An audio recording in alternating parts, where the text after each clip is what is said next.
everyone, we're going to be making some carrot cake with a twist. This carrot cake does not contain any sugar, but it's going to have 100 grams of dates.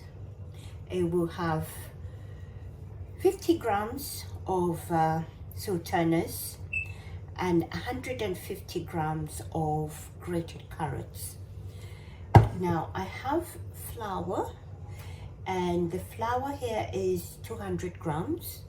I've added a quarter teaspoon of nutmeg, quarter teaspoon of ginger, quarter teaspoon of cinnamon, a pinch of salt, and also a teaspoon of baking powder. I've got 2 eggs as well.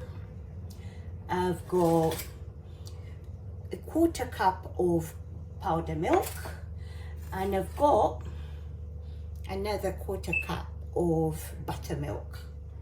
So now I've got also an orange, a whole orange squeezed. So what I'm going to do is I'm going to pour the orange into the dates and then mix this so that I can break down the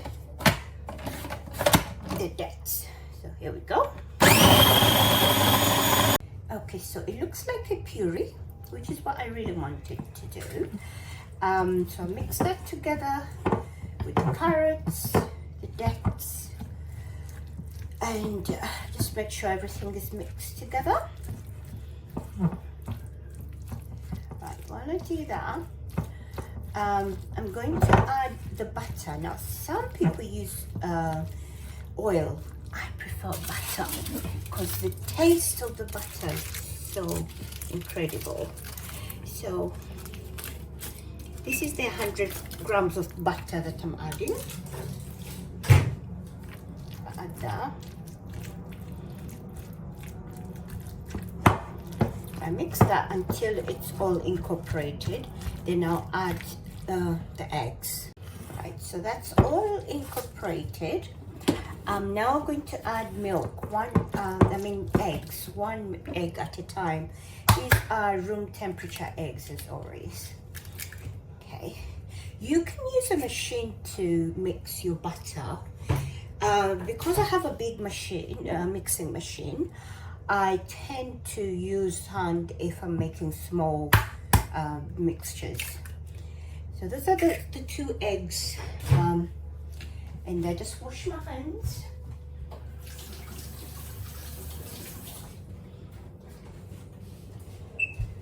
Okay, it's best to put 1 egg at a time, but because I've done this so many times, I kind of know what to expect. But if you're doing it for the first time, just add 1 egg at a time as you mix. Mix until it's all incorporated, and then from there you start mixing the flour. So that's what my butter looks like after mixing the eggs. I'll mix the powdered milk in there, and then mix, and then I will add a bit of the buttermilk, and then add the flour as I go. So this is the last buttermilk I have, and a last flour as well. Okay.